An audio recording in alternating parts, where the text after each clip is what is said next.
welcome to the NdB Sunday Show. With me, Chris Steyn, and US intelligence analyst, retired Colonel Chris Wyatt. Morning, Colonel. Good morning, Chris. I like the way you always describe my title. You get it correct. A lot of people want to call me a colonel. Some people call me the so-called colonel. You've got it correct. I'm colonel retired, and I am an intelligence analyst. So thank you so much for the introduction. It's good to see you. I hope your day is going well. You're welcome. Yes, thank you. I have a question that people keep asking me and that I can't answer, and I hope you may be able to answer. When will the United States impose personal sanctions on certain South African political leaders? Well, it certainly is a question that's being bandied about for quite some time now, Chris. And some people are saying that Trump, the Taco Tuesday, Trump chickens out again or something like that. They haven't applied that to South Africa, but they certainly say that about a lot of other places. What I'll say is that when Trump is ready, it'll happen, if it's going to happen. We saw that with Iran's nuclear facility, the Iranians playing games, and Trump sent this most amazing mission. It was actually ironic. I watched this thing unfold and feel like, look at these aircraft flying across the Pacific. I'm like, okay, that seems kind of distractionary when they're actually flying the other direction. It was a brilliant operation. No, when Trump is ready to do something, he will. But I have no indications the Trump administration has any intent of doing that. I know they've looked at it because I'll just leave it at that. I know that they've looked at it, and it's something that they've considered. But the problem with doing this is that you have to be very careful because there are political elites who still consider the ANC the liberation movement that they're not. They still consider them to be the golden child, but they're not. These people have not woken up to the disastrous macroeconomic performance, the looting, the criminality, the racism, the bigotry, the division that have been sown by this political party and this government for 30 plus years. Some would say that's not true. It's really only 15 years, but whether it's been 15 or 30 years really isn't germane. The issue is the country is just being destroyed from within. So there are a lot of these elites, particularly in Europe, and Trump does have to consider the impact of other states. Look at what already happened here. We have the ANC hoodwinking many South Africans into believing that Trump targeted South Africa with his executive order, but he didn't. South Africa had been in violation of the African Growth and Opportunity Act since at least 2018 with the introduction of the Expropriation Without Compensation bill, and therefore they no longer upheld the standards of an agreement they voluntarily entered to get duty-free access to the U.S. market. And from 2018 until the GO expired on 30 September 2025, South Africa was allowed to participate in it, while at the same time getting duty-free access to our marketplace, while imposing 70% tariffs on our poultry products and limiting our products with quotas and artificial barriers, as well as blocking pork products, the best pork products on the planet. All of this, not to mention the foreign policy things that South Africa's government did against the United States, and no government, the previous Trump administration, the Obama administration, the Bush administration, the Biden administration, none of them took any actions. So will Trump do something is a question, and that's what you've asked me. I don't know, but the problem is that at the moment, I believe any action he takes is going to be viewed, or it's going to be used to play the role of victim. The ANC has set themselves up to be the victim here. They're the antagonist. They're the ones that continually do that. They're the ones that invite a terror-designated Iranian Revolutionary Guard Corps Navy ship to participate in naval exercise and then pretend that, the Chinese are responsible, not us. It's on the Chinese. Oh, we told them to stop. Well, get control of your military, or it's either doing what you want it to do and you're lying about it, or you don't have control of it. But there's some very serious concerns here. I think Trump is really focused on other issues at the moment. He's got trade issues to deal with. He's got Democrats in Congress that are trying to shut down the government over lies about what ICE is doing and not doing. The Immigration Customs Enforcement Agency is simply enforcing the law that Congress passed and past presidents have signed. Criminal alien evaders who have final deportation orders, who've committed felonies, rapists, murderers, bank robbers, spousal abusers. These people have been judged and they're supposed to be out of the country. And what has happened in Minneapolis, for instance, to get away from us a little bit, I'll get back to the topic at hand, is that the federal government has set these agents to capture these criminals who are illegally in the country, have committed dangerous felonies, and deport them because they've been ordered out of the country. They've had due process, even though they're not even Americans. And the city of Minneapolis-St. Paul, for instance, refused to turn over 1,465 convicted felons to the federal government that were in their custody. They weren't even being asked to hunt them down. 470 of these dangerous people were released back on the streets of Minneapolis-St. Paul. What harm have they done? That's all the federal government's doing. And this thing gets turned all over the place. So Trump is more concerned about those issues, also about Ukraine, about North Korea, about many other issues. In the meantime, he's negotiating peace agreements all over the planet. Some hold, some don't.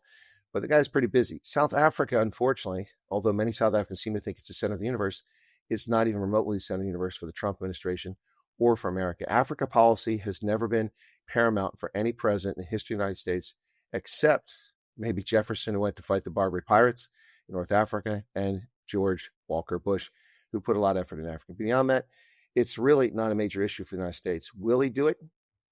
I don't know. But certainly the justification for doing it has been there since the day he became president in the second term. Let us go to President Cyril Ramaphosa's State of the Nation address. Well, Chris, the State of the Nation address, what shall I say about this? That was interesting. When did it end? I was covering it live. An hour and 40 minutes into it, I had an interview that I had scheduled. I had to excuse myself because it just didn't end. An hour and 40 minutes of reading a teleprompter. I won't use the phrase I use about myself because people will call me a racist if I use that phrase about being a better dressed something standing at the top of the podium there. But the point is, wow, an hour and 40 minutes. And I seem to remember much of this speech from past years, lots of promises, talk about artificial intelligence. And he didn't use the phrase, but the fourth industrial revolution, when the government of South Africa can't fix potholes or deliver electricity or provide law enforcement or prosecute criminals successfully or provide medical care to its citizens, and runs around being beggars crying, vaccine apartheid, vaccine apartheid. I really was disappointed. He sat there and talked about South Africa turning a corner, while at the same time declaring a national state of disaster for foot and mouth disease, finally years after the fact, which makes it 4 states of disaster that South Africa is currently experiencing: gender-based violence, foot and mouth disease, and 2 others. Wow, for a country that's turned the corner, a lot of bad things seem to be happening. To quote Donald Trump, a lot of bad things are happening in South Africa. The speech was not even a nothing burger. For once, we heard murmurs in the gallery of people actually booing and hissing when he talked about, oh, by the way, Chris, I'm going to form a task team to find out why our views aren't millions on this program. And I'm going to form a task team to spec that task team. And then there'll be another task team. Oh, my goodness. A task team. Wow. Special investigation. There's a special investigation for everything. And nothing ever comes of it. Even members of his own party sitting there stone-faced and just in disbelief. The man has become as popular as, what's unpopular? I don't know. The All Blacks during a rugby match against the Springboks. This was so sad to see, so disappointing. It reminded me of John Steenhuisen's victory speech when he said he's not going to run for the leader of the party once more. Well, we've accomplished this, we've accomplished that. Who are you deluding? Ramaphosa is talking about the country turning the corner. It has not turned the corner. Well, we've escaped the Financial Action Task Force. Yeah, but not because the reasons you should be on it. The reason South Africa should be on that list is because of terror funding and money laundering, both of which continue unabated in South Africa.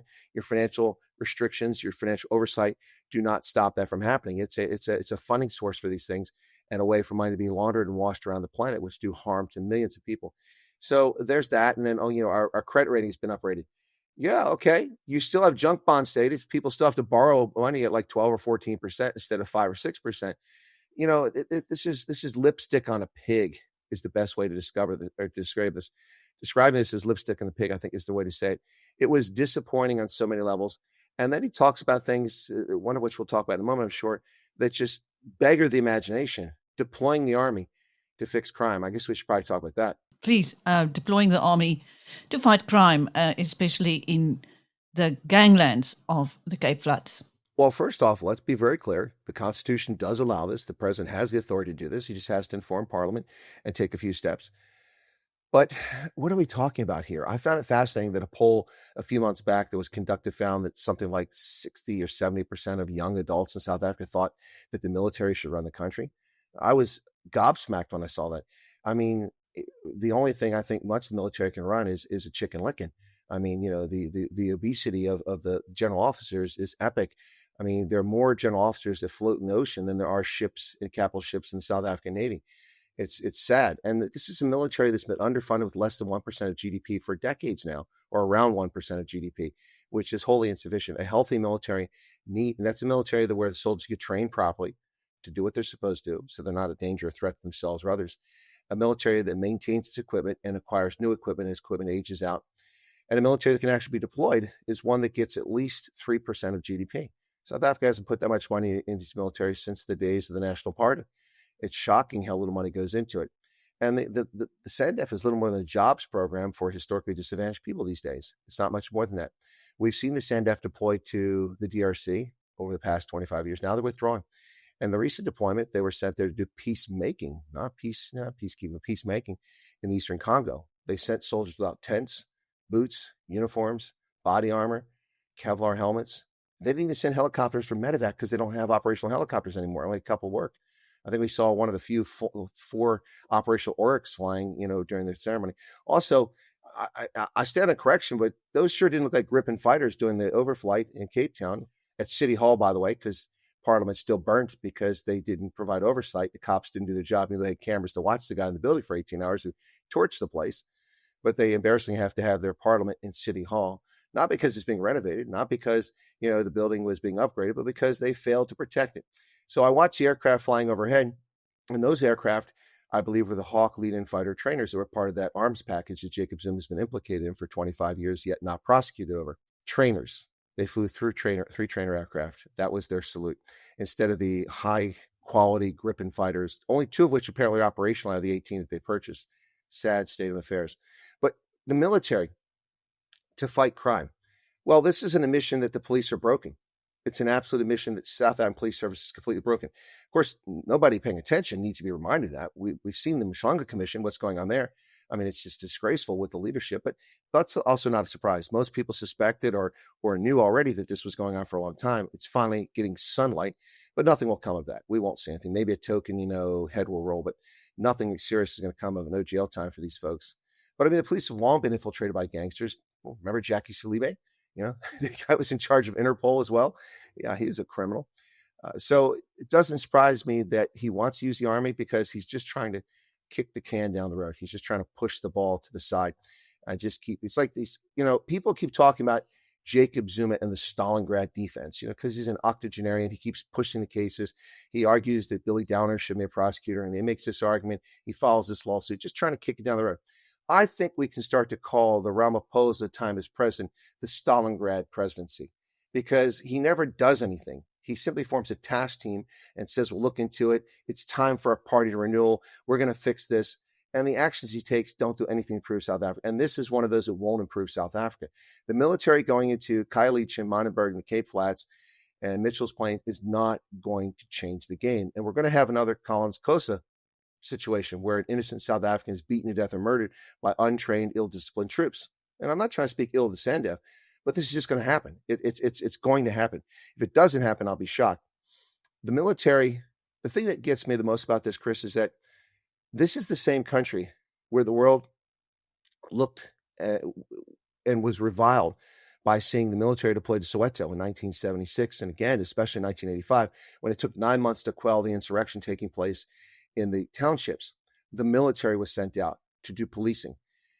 And the world looked in horror, and South Africans looked in horror.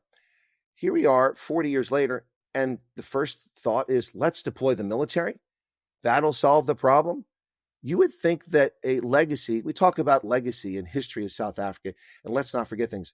How in the world do people forget the role the military played? Now, I'm not disparaging the military of the old SANDF or in the SANDF now. What I'm saying is that you would think in a country, people would be a little hesitant, a little introspective, a little gun shy about using the military to go into townships to police these townships. What is the difference between a white minority government doing it and a black majority government doing the same thing to these same neighborhoods? I think especially in Cape Flats, which are overwhelmingly, well, not overwhelmingly, but heavily colored populated, that is not going to go very well with that group of people. Whether it's white soldiers or black soldiers, colors are going to feel oppressed when they show up in the neighborhoods. Now, some people are going to cheer and go, yay, thank you, you're going to stop the gangs. But that will be short-lived and will not be successful. I mean, a military that can't pay its soldiers, military, then I'm talking about their danger pay and such, a military that can't put equipment on soldiers, a military that ran away from rebels. A better equipped band of rebels chased the SANDF out of the Congo after 25 years of being there. Let's think about that for just a moment. This is the military you're going to send. The military that bought 18 Gripens, 2 are operational, only have 1 qualified pilot. He's the instructor pilot. That's the one who can fly the damn planes. You have the Hawk lead and fighter trainers. At least 3 have gotten here the other day. You have 3 Type 208, 209 diesel submarines. None are operational. You have 3 frigates. 1 is operational. This is a military that hasn't brought a new prime mover since the end of the Cold War and the end of apartheid.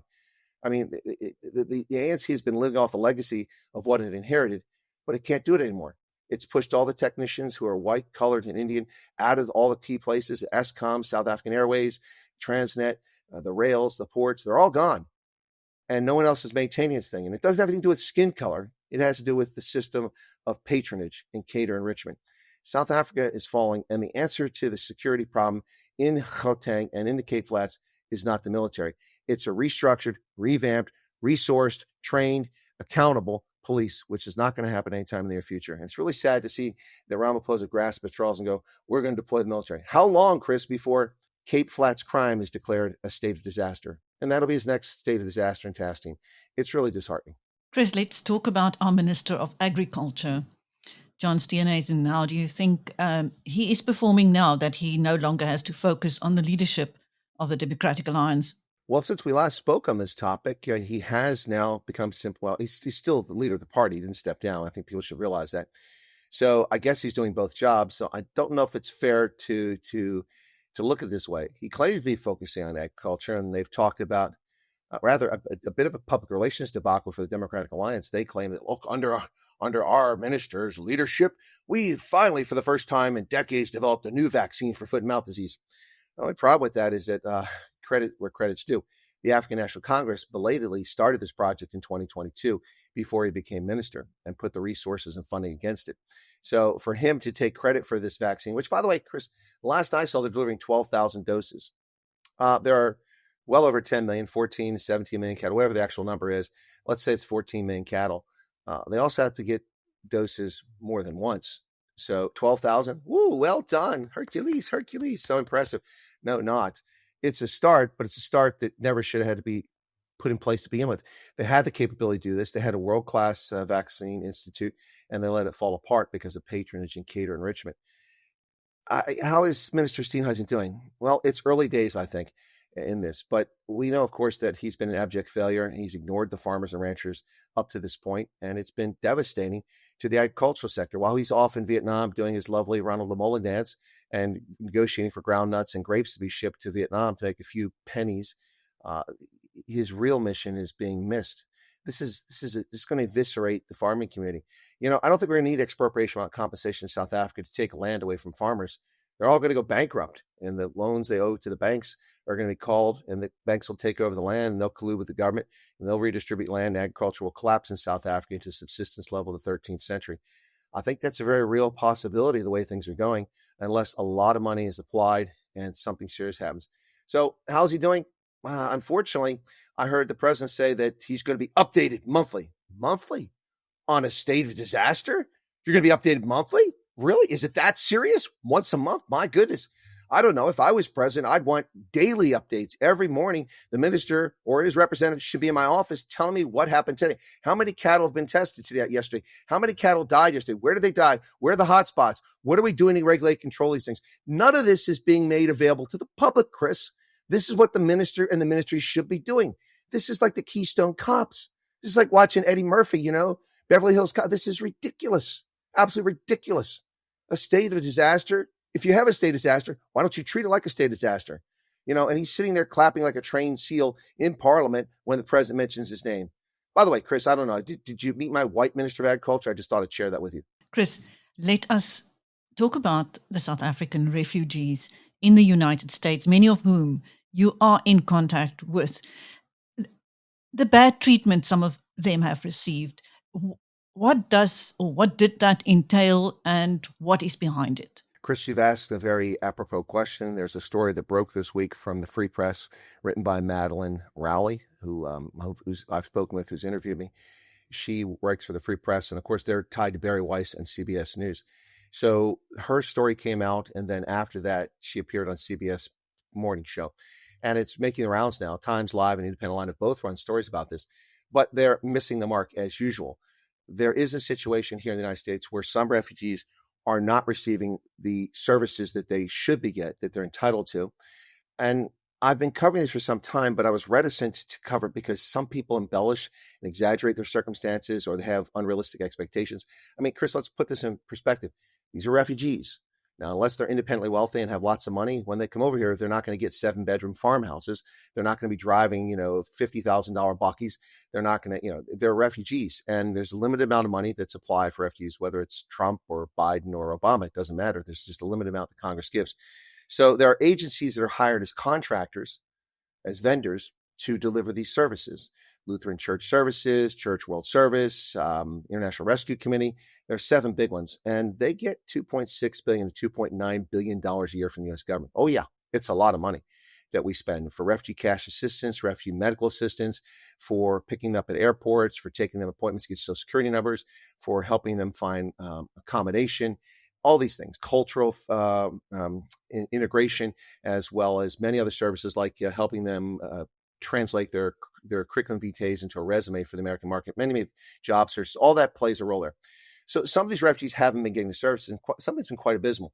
I myself have personally intervened in cases in Austin, Texas, a few months back, in Modesto, California, for a colored couple, in Rochester, New York, where I went up there and drove up and met with these refugees, and then went to the agency, and then was treated abysmally by another agency when the word spread that I'd done a live broadcast reporting on the horrific treatment that an Afghan refugee had received. And that's an important distinction here to understand, Chris. While the South African media gleefully runs around with these stories talking about how South Africans are being mistreated and the grass isn't greener, the story is how refugees have not been treated the way they're supposed to. And the lack of oversight, in my view, from the U.S. government and from these agencies themselves, because it's uneven. We have refugees, for instance, for Church World Service, that are in Tampa, Florida, and in Dallas, Texas, who had world-class treatment, amazing treatment. They have wonderful apartments. They have agents who contact them daily or every other day and make sure they're good, make sure their appointments are taken care of.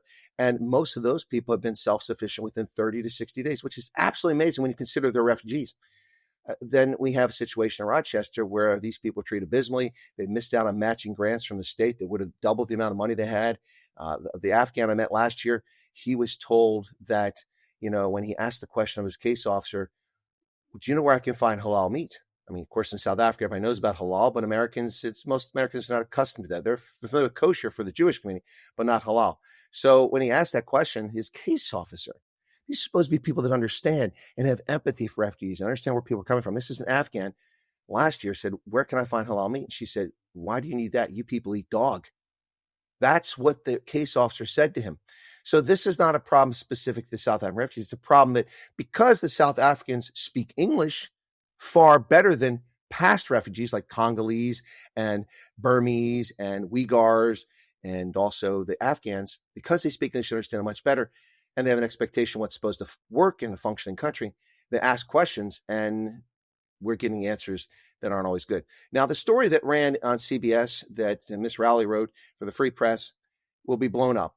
My experience on this, Chris, I've talked to at least 800 or so of the 2,000 refugees that have come to America. That's probably an accurate figure, either on WhatsApp or through messaging, and also interviews I've done. Not all the interviews I do appear on air. Some of them are just done, chatting with people privately.